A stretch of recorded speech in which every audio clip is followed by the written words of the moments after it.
You are listening to the We Are West Ham podcast with me, James Jones, and it is only me. No Will today, and I feel like I need to make an apology to one specific listener for that. As you know, we've been encouraging you, our listeners, and YouTube subscribers to leave reviews and comment on our videos, and the response, to be quite honest, to that has been unbelievable. So many great comments and reviews across both our audio and video platforms. But this morning we received one that caught my attention specifically. And before we get into this week's opposition view and introduce this week's guest, I can't help but address it because it did genuinely hurt my feelings for all of about 3 seconds. William Kirby was kind enough to comment on this week's Claret and Blue View interview with Rhys Bayliss, where he explained how he loves Will on the podcast and the interviews that he does, but he can't stand his co-host. That's me. I, under the guise of the pod, asked him to be a little bit more specific, and his response was quite surprising and unbelievable, some might think. Apparently, I don't offer anything in the way of analysis or views, don't say anything interesting, and I'm not someone that he generally wants to listen to. Now, the latter point's fine. Each to their own, but I do take exception to his point about not offering much in the way of analysis or views. That's because, in my view, it's a roundabout way of saying that he doesn't agree with my opinion. That's fine, but I prefer it if you just say that instead of just saying stuff that you know I'm going to see and you know may potentially offend me. I'm quite good at taking stick from our listeners. Everyone knows that. And everyone will remember the famous review from a listener a good couple of years ago now that claimed that my voice could be a cure for insomnia. I know I've got a dull voice. There's nothing I can do about that, so I accepted it. But I put a lot of work into this podcast, and I do a lot of research to ensure I'm 99% up to date with everything at all times. I go to every single home game. Been a season ticket holder for over 20 years. I go to the odd away game, and I often deliver interesting stats and facts as a result of the research that I do before each show. So I do take exception to being told that I don't offer anything in the way of analysis or views, because I do. I genuinely do. It's okay to disagree with me, but I don't think it's okay to make out as if I'm some kind of weak link to this podcast as a result. But anyway, that's enough of me passionately defending myself against what I believe to be an unfair assessment of me, my work, and my character. It did hurt my feelings for a very short moment, but I am over it now. Thanks for listening and watching, William Kirby. We genuinely do appreciate your support. Honestly, we do. But you might want to switch off now, as for the rest of this video, there's no Will to keep you engaged. It's just me, our guest, my lack of views, analysis, and boring chat for the next 20 minutes or so. Let's get into it.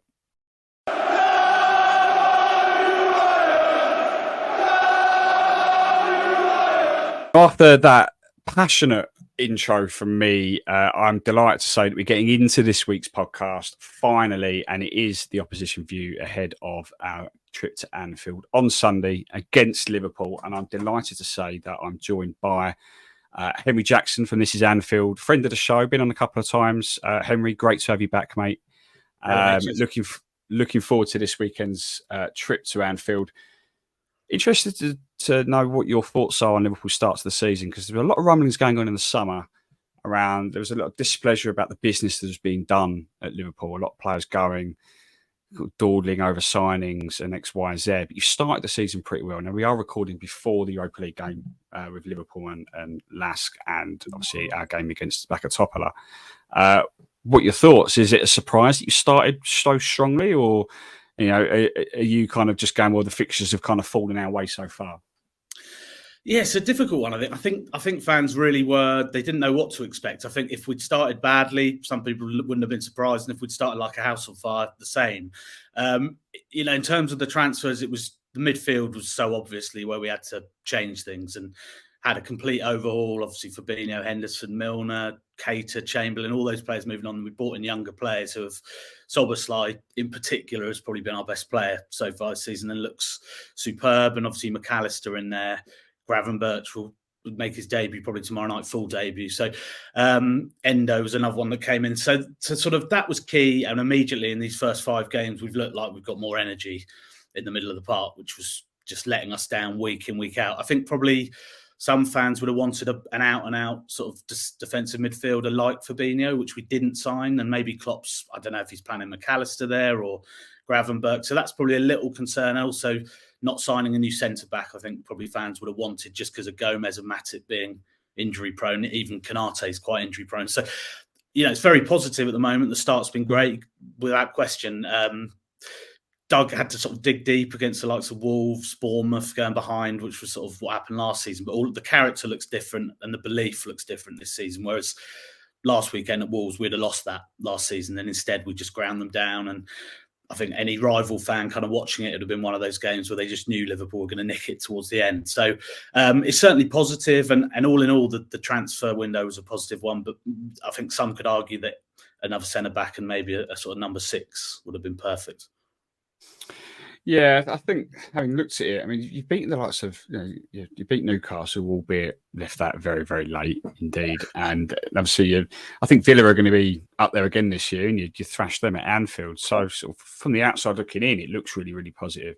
But one thing that I was interested to get your views on was Mo Salah. Now, all of that was going on towards the end of the transfer window. Will he, won't he go? Will the Saudis stump up enough money? And they're talking figures of like 200 million quid at one point. Yeah. And I'm like, surely they can't sell him. Obviously, you didn't. But then I was like, is this going to just upset the apple cart a little bit? Because if he does definitely want to go and he's refused to move, 200 million quid, what was it, £1 million a week or whatever it was, it's best player. Yeah. But it doesn't seem to be that way. He's scoring goals and he's assisting goals, and it's like Mo Salah of old. Yeah, I would say, I wouldn't say he wanted to move. I think his head was probably a little bit turned by it. Possibly because I think he likes the fact of being, probably the idea of being a poster boy for the whole league over there potentially, and it's something I could see happening in the future, definitely. But I think the timing of that, it was so late in the window. Liverpool just never going to entertain it. I think he knew that, and I think he's more than happy. He hasn't shown any signs of unhappiness on the pitch, and social media posts, he always seems happy. So I think it was sort of like, he probably thought to himself, oh yeah, sort of like the sound of that. But I think he always knew he was never going to go. I think next summer is one where you look at it and he'll have one year left on his contract. He'll be 32. If it was me, I hope he stays until he's 37, 38, because I think he's like a Ronaldo or someone. He can play for that long at a high level. But I can imagine maybe Liverpool entertaining it. If the same offer comes in, which it would do, then at that point, I think they could think, if we get 150 million here, we can really rebuild the attack at other parts of the team and move him on after, I think it will be 7 years he'll have been there at that point. So I could see this being his last season, but, the thought of losing him last month just didn't bear thinking about. He's just too important. Yeah, and of course, then you've got the conundrum of, okay, well, how do you replace his goals and his assists? You've got so many attackers in that team, but none of them have or probably will reach the levels that he's reached over the last 5 years. Like, you'd hope that Liverpool are now given the threat of losing him, which is the biggest threat they've had to losing him since he signed for the club. But you'd like to think now that they're looking, right, okay, well, who's the replacement? Now, we've seen Jarrod Bowen being linked. Yeah. Obviously, hope it's not Jarrod Bowen, and he's not going to hit the levels that Salah does. No, is it going to be one player? Is it going to be like an Mbappe type player, or is it going to be 2, 3, 4 players that kind of just mold it all together and kind of you can use that 200 million quid on on as many players as you want? I think probably a bit of both. I think you would. I don't think you'd blow it all on one player, but I think whoever you're replacing him with next summer has to either be an absolute superstar now or someone who is 21, 22 and tipped to be a superstar.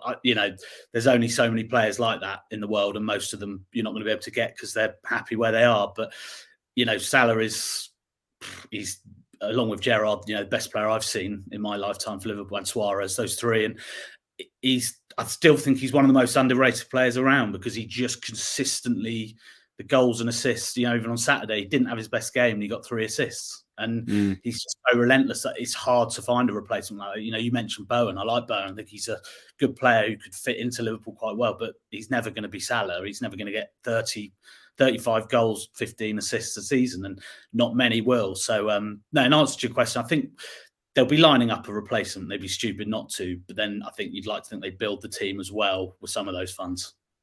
Yeah, no, fair enough. That's the sensible way of doing things. Now, West Ham probably wouldn't do it that way if they sold. I mean, we did all right replacing Declan Rice, to be fair, but we wouldn't do. Yeah. We wouldn't. The planning wouldn't be there as much as you'd expect it to be at a club like Liverpool. Let's put it that way. So, Jurgen Klopp, Henry, he's a legend at Liverpool. He's won it all, and There is a feeling looking from the outside in now. It's like, has he taken Liverpool as far as he possibly can? And you've got more and more clubs competing with City now. See, Arsenal did it last year. Tottenham are looking a lot better, unfortunately. I hate to say that. Newcastle, with all their money now, they're going to be there or thereabouts. Are we coming to the end of Klopp's time at Liverpool in terms of, are the club going to be looking at going, can he realistically return us to Premier League and Champions League glory? Obviously not in the Champions League this year. Or is there a realistic chance that there might be a change in the next couple of years in terms of the managerial position? I think, firstly, he's a man of his word. So he personally, there's no way he's going to walk away before his contract ends in 2026. So, and it would take something pretty spectacular to sack him. I think, it really would. Last season was bad at times, but they'd have to be sitting 9th, 10th in the league. And he's already spoken a few days ago about this Liverpool 2.0, this kind of second era almost to him at Liverpool, and he's rebuilding this team. He's changed that midfield that brought a lot of success, and Mane's moved on, Firmino's moved on, others dotted around the team have gone now. So I think, look, do I think he's going to win a Premier League in the next 3 years? He could do, but the problem is they've got the best team in the world up against them, who have got unlimited resources, one of the best managers of all time. At the moment, it looks hard to see anyone not. It looks like City will win the next 3 titles. You don't know how things will change. So if that doesn't happen, I don't think it's necessarily a failure on Klopp's part. But what I would say is I think I can see us challenging them, definitely. I think this season, everyone else, including Liverpool, has flaws, but I can see us being closer to them than we were last season. And I do think City will win it eventually. But I think any talk of him being, his best days being done as Liverpool manager and stuff, I think he had a blip last year because that team went on 1 year too long and he wasn't helped much in the transfer market by the owners. But I think he almost looks a little bit reborn at the moment. He's got these new younger players in the squad. He's sort of rebuilding it. And I think, I'd be very, very surprised if we don't get top 4 this season. I'd like to think we'd win a domestic cup. I think favourites to win the Europa League, and I'd like to think we'd win that. It's the only trophy we haven't won under him. So, I think some people kind of want to maybe think, is he done now? And we're never going to see the same Klopp again. But I do think these next 3 years will be great, and then he'll probably move on at that point. On the Europa League front, you've got European Thursday night specialist West Ham to beat before you even get anywhere near a European trophy, mate. So, that does make sense. What does Liverpool 2.0 look like? You mentioned younger players. Is it a different style of football as well? Is it he's trying to put in place? Yeah, I mean, probably the most significant thing is the way he's using Trent. I suppose that would be the kind of that would be the system change that stands out. Is that he's obviously turned Trent into this player who, when Liverpool have the ball, is basically centre midfield alongside the number 6. And for all the criticism Trent's had with his defending, which some of it's been fully deserved, I think some of it's also been overblown. But he has deserved criticism on the ball. He's looked superb in this role. No one else can pass the ball like him in the squad, and arguably in the league, De Bruyne and a couple of others maybe. But so that's probably the key thing. I mean, that Robertson's become a bit more disciplined. Obviously not against Wolves with the winner, but that's because we were going for the win. But he's almost become like a third centre back at times. So that's probably the key. Nothing else has changed drastically. It's more just, you had an ageing Fabinho and Henderson in that midfield last season who couldn't offer the legs. And all of a sudden you got McAllister, Szoboszlai, Jones is just slowly sort of becoming more and more important. So that's the main thing. I think we're suddenly looking like the team that used to press teams relentlessly 2-3 years ago, which we just didn't do last season. So, yeah, the Trent thing stands out, but it does feel like something is sort of brewing, like a sort of exciting young team. Let's look ahead to this Sunday then at Anfield. Now, West Ham's record at Anfield is one of the worst records I've seen in football. Like, not just at West Ham, in football. Yeah. One win since 1963. That's 60 years. Incredible. We've registered we had one win in 2015 when we won 3-0 under Slaven Bilic. Yeah. And that was the first one since 1963. But this year, there's a limit of confidence at West Ham. Like, we've beaten Brighton. Not many teams are going to go to Brighton this year and get anything. They thrashed Newcastle there only a couple of weeks ago. Beating Chelsea, which probably isn't that difficult these days, to be fair. But, we held the best team in the world up to 76 minutes at the weekend. So there's an element of confidence. How are you and other Liverpool fans assessing this West Ham team going into Sunday? I think it's definitely, probably similar to the Villa home game. I think me and a lot are looking at it as a real banana skin, I think. And I have said that. I think I've said it to you in the past leading up to West Ham games, and you've been right and you've lost again. And I've said, I think the record might end this weekend. But it does feel a little bit like that again. It's certainly a game that can see being a sticky one. Europa League Thursday night, Sunday afternoon game. You can kind of see how it's. I put it this way: I don't think it's not going to be an easy 3-0 as much as that was the case with Villa at home. You're a good team without question. I've watched you a few times this season, and you look like you've got a pretty set 11. New signings look great. I love Paqueta. I think he's absolute superb player in midfield. So I think we look at it as one where, Liverpool should win. They're favourites, but it's definitely one that I can see the other sort of in an alternative universe. I can see you doing a little bit of a job and hitting us on the counter-attack and walking away with a positive result. So, it's arguably the strongest West Ham team I've seen come into Anfield for a while. Oh, it's definitely probably the strongest West Ham team we've seen for a while as well, to be fair. Like, obviously, last year was good in Europe, not in the league. But we've had 4 really good years under David Moyes and slowly improving. And this year, it's come as a bit surprise to us that we started the season so well, because the summer we did all our business late. Obviously lost Declan Rice, captain, and there was a fear that there might be a little bit of a hangover from winning the Conference League, but there hasn't been any. What's Liverpool like when they're forced to dominate possession and kind of defend against the counter-attack? Because that's exactly how we'll line up. It's what we did at Brighton, and we beat them 3-1. It's what we did against Chelsea at home, beat them 3-1. What we did most of the game against City at the weekend. We're a better team without the ball, and we're very defensively. How's Liverpool up against that sort of tactical system? Well, I think at our peak, sort of before last season, we had to kind of break down teams like that so many times that we did become experts at it. It was sort of, you would have these games that were 0-0 at half time and would get a little bit, the crowd would maybe get a little bit tense, and we just kind of not panic and break them down. And we had that pace on the counter-attack to mop up. Van Dijk, obviously, Canate, people like that. Last season was dire in that respect, that it was just the amount of games that I watched where we had a lot of the ball, lost the ball, teams counter-attacked, and then our midfielders were too slow. I can just pick out 8-9 different games in my head that were like that. Now, I think this season we look like more like the Liverpool of old, where we have suddenly got those legs in midfield. We look more ready to be able to, because we can lose but we take risks on the ball. Our attackers can be a little bit loose, whether it's Salah, Jota, Nunes. There's players in there who might lose it, might try something a bit clever, and suddenly the opposition break on us. So far this season, we do look better when that happens. Doesn't mean that we don't look susceptible, but as long as we've got Canate and Van Dijk in there, who are both quick. Trent obviously vacating his right back role makes that area quite sort of one to sort of exploit for opposition teams. But I don't go into these games as nervy as I was last season with them, because I could just see what was going to happen. But it's clearly a tactic that, it's a tactic that works for West Ham very effectively. I watched the Brighton game, and that was perfect example of it, really.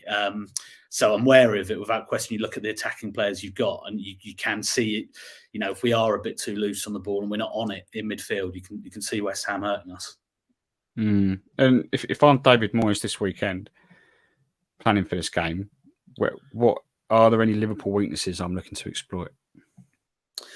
I suppose maybe that area where Trent would be. That is one where, that it can pay off a lot with him in the midfield on the ball. But if we do lose it and the team breaks, then there is suddenly a lot of space that Canate, and well, God forbid if it's Matip, because his legs have gone.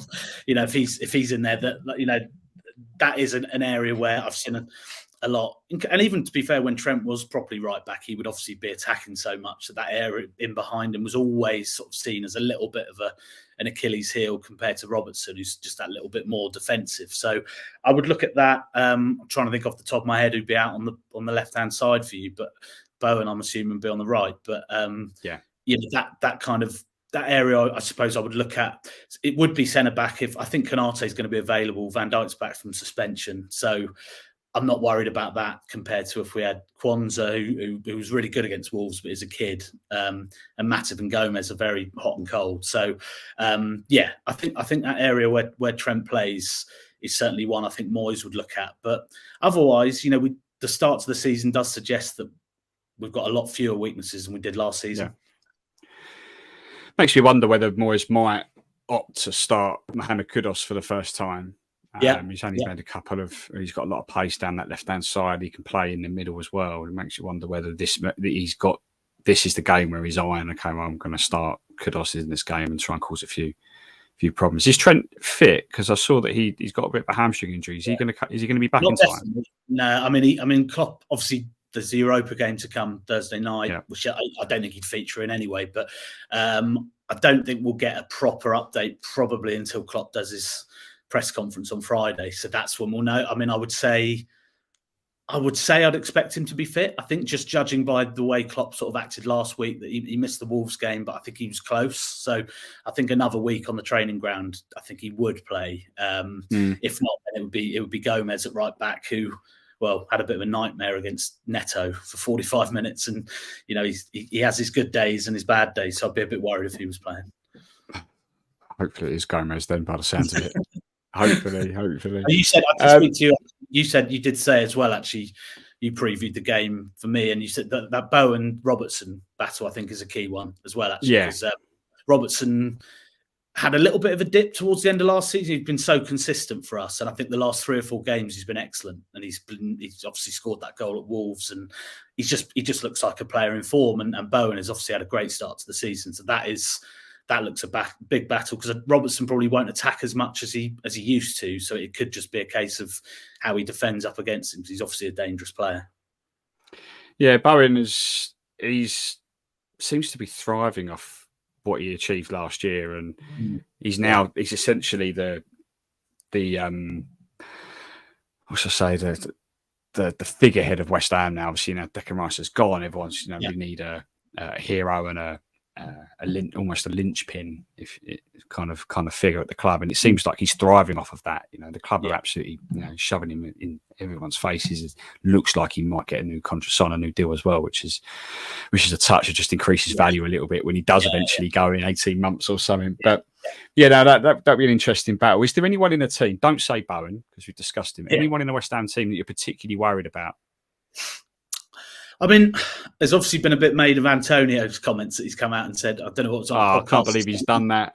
I kind of respect the arrogance to kind of go with it in a way, and I know it's probably a little bit. He speaks his mind, and fair play to him. But he is someone that I put a tweet yesterday and said, I'm not going to say anything mocking him until after the game, because he can turn it. And I was getting replies from people saying, he's rubbish against us, and I don't know what game they're watching, because I've seen quite a few matches where even Van Dijk, he causes real problems when he's on it. He can be a player when he has a bad game. He's awful, but when he's on it, he really can be a nightmare to play against. So I think he scored 5 in 10 or 11 against us. I was looking at it yesterday, and I'd look at him as a threat. I would, because he's just got that power and that pace on the counter attack. Paqueta, I mentioned, is just kind of so classy, can create out of nothing. He's got that quality, so he's one that you've got to be wary of. Ward-Prowse has obviously made a really good start. He's done better than I probably thought he would, to be fair, and his set piece delivery is obviously key. That's always going to be a worry. So Antonio's the other one, probably, I guess, who stands out, that he's the one that I can see now bursting through past someone and finishing. Well, if he's one-on-one, unlikely finishes. One of the worst one-on-one players we've seen at West Ham, probably since Carlton Cole. Carlton Cole's a legend at West Ham, but was rubbish at one-on-ones. It's a sort of striker where give him a difficult finish and he'll do it. Yeah, on the spin, completely instinctive, half volley on the turn. But put him one-on-one with the keeper, and he'll either hit it rose head, or it'll go straight at the keeper, or it's just like he's never going to score. Yeah. I said after the Conference League final, I was like, if that was Antonio running through and not Bowen, we would have lost that game on penalties. Yeah. Thankfully, it was Bowen running in. I mean, like, as soon as you saw Bowen running in, like, we've got this. It's done. Yeah. Game over. But yeah, no, fair enough. And I agree with what you say about Paqueta. We're still in a little bit of amazement that we've still got him. I think we were quite lucky the fact that he's been investigated for betting. Yeah. Because that then meant that his move to City collapsed because he's just a different class. Absolutely. I watched him against Luton. Was it Luton? I think he beat away, and it looked like he was a professional, and Luton's midfielders were pub players. He was just that much better. Yeah. He just ran just it. a level above. Yeah. Incredible player. 50 million quid well spent. Definitely, 100%. Yeah. Anyway, Henry, I won't keep you on for too much longer. Before we let you go, let's have a score prediction, mate. I'll go 2-1 Liverpool. I think it will be one of these kind of game we saw sort of the title season that we won it. I could say a bit nervy. Wouldn't be surprised if you took the lead, and then maybe the quality of our subs maybe grinding you down, whether that's Nunes off the bench or whoever. So yeah, 2-1, but I think it will be a tight one. Yeah, I've done a bit of research yesterday, and I noticed that I think it was as part of when I was doing your preview for you, and I've done a bit of research on our recent visits to Anfield, and we haven't been thrashed at Anfield for a while. So 2018, it was like 4-0, and the gone before that was 4-1. But since then, there's been a 2-2 in there. There's been a 2-1. A 2-0, a 1-0, a 3-2. So they seem to be a lot tighter. And I mentioned this ahead of our game against City, that's one of the key things that has gone unnoticed under David Moyes, is that we don't get thrashed anymore. No. We used to play City and get beat 5-0, 6-0 every single time.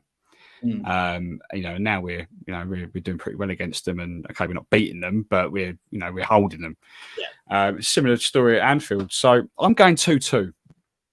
I can see it. Yeah. I feel like, particularly at set pieces with James Ward-Prowse, our aerial threat at corners with Zuma coming in like a wrecking ball. Agued's good in the air. We've got Edson Alvarez, who's decent. Scored quite a lot of headers for Ajax last year. So that's where we'll get our goals, I think. I don't think we'll have many opportunities from open play. No. But we definitely won't keep a clean sheet. We haven't kept a clean sheet yet this season. So I definitely don't see the first one coming at Anfield against Mo Salah and Liverpool, to be honest. But 2-2, I'll definitely take a point. 100% take a point. It'll keep us in a running for the top 4 after 6 games. So not bad. Anyway, Henry, thanks so much for joining us this week. Good luck to Liverpool for the rest of the season, apart from Sunday, obviously. And thanks to everyone for joining us this week for this week's Oppo View. Will and I will be back next week to review this Liverpool game and look ahead to another Europa League game and then the Premier League game after that, which off the top of my head, I can't remember who we're playing next weekend. So join us next week, and